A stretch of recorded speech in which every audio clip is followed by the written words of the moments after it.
Hello అండి. అన్ని దేవుళ్ళు ఒకే దగ్గర చూడాలి అనుకుంటే అది మన గోరంట్ల వెంకటేశ్వర స్వామి గుడిలోనే సాధ్యమండి. గోరంట్ల వెంకటేశ్వర స్వామి గురించి లోకల్ వాళ్ళకి చెప్పాల్సిన అవసరమే లేదు ప్రత్యేకంగా. ఆ గుడి ఎంత బావుంటుంది. ఇంకా ఎక్స్‌టెన్షన్ చేశారు. చాలా బావుంది గుడైతే. ఆ రోజు ఏకాదశి వల్ల చాలా మంది భక్తులైతే వచ్చారండి. గుడైతే భలే కళకళలాడుతూ ఉంది. అసలు అయ్యవారిని, అమ్మవారిని చూడడానికి 2 కళ్ళైతే చాలవండి. మాకైతే ఒక మొక్కుంది. ఆ మొక్కు తీర్చుకొని ఇంక గుడంతా చూసి ఎక్స్‌టెన్షన్ అయిన గుడి, కొత్త కొత్త విగ్రహాలు అవన్నీ చూస్తే భలే మనసుకి ఆహ్లాదకరంగా, ఆనందంగా అనిపిచ్చింది. ఇంకా గుడిలో గోశాల కూడా పెట్టారండి. గోశాల దగ్గర పిల్లలైతే మామూలుగా ఎంజాయ్ చేయలేదు. ఒక పీక్స్‌లో ఎంజాయ్ చేశారనమాట. ఆవులతో ఆడుకోవడం, వాటికి గ్రాస్ పెట్టడం భలే అనిపిచ్చింది వాళ్ళకి. ఇలాంటి మంచి హ్యాబిట్స్ కూడా పిల్లల్లో మనం నేర్పించాలి అండి. వాళ్ళకి కూడా తెలవాలి. ఎందుకు గోవుకి పెట్టాలి? మనం ఎందుకు గుడికి వెళ్ళాలి? ఎంజాయ్‌మెంట్ అమ్యూనిజం పార్కులు, ఆ పార్కులు, గేమింగ్ జోన్‌లు ఇవన్నీ కాకుండా టెంపుల్‌కి వెళ్ళాలి మనము. మనం హిందువులుగా పుట్టినప్పుడు మన సంప్రదాయాలు, మన కట్టుబాట్లు, మన గుళ్ళు, వాటి విశిష్టత, వాటి గొప్పతనం పిల్లలకైతే ఖచ్చితంగా తెలవాలని మేము అనుకుంటాం. ఇంకా ఉద్యోగాలు చేసే వాళ్ళకి శని, ఆదివారాలే కుదురుతారు.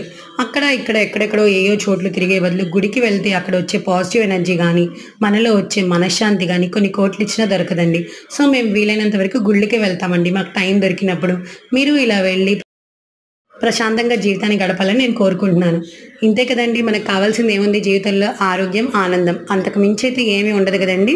మన కుటుంబం బావుండాలి అని కోరుకుంటాము. మనతో ఉన్నవాళ్ళందరూ బావుండాలని కోరుకుంటాం. సో, లోకా సమస్తా సుఖినో భవంతు, సర్వే జనా సుఖినో ఎవ్వరు మోసం చేసినా మనల్ని దేవుడైతే మోసం చేయడండి. సో, ఇదైతే మేము 100%గా నమ్ముతాం. మనం మంచిగా ఉంటే ఖచ్చితంగా మనకి మంచి ఫలితాన్నే వస్తాయి. మంచే జరుగుతాయి. అలాగే దేవుడి పైన నమ్మకం పెట్టుకుంటే ఏదైనా సాధ్యమేనండి.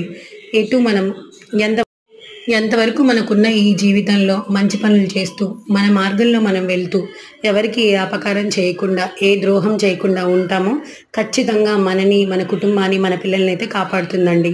మేమైతే అదే నమ్ముతామండి. మేమేదైనా ఏదేమైనా దేవుడిని మట్టుకు వదలకూడదండి. ఆయన ఇచ్చే మనశ్శాంతి, శక్తి, నమ్మకం ఎవ్వరు ఇవ్వలేరండి.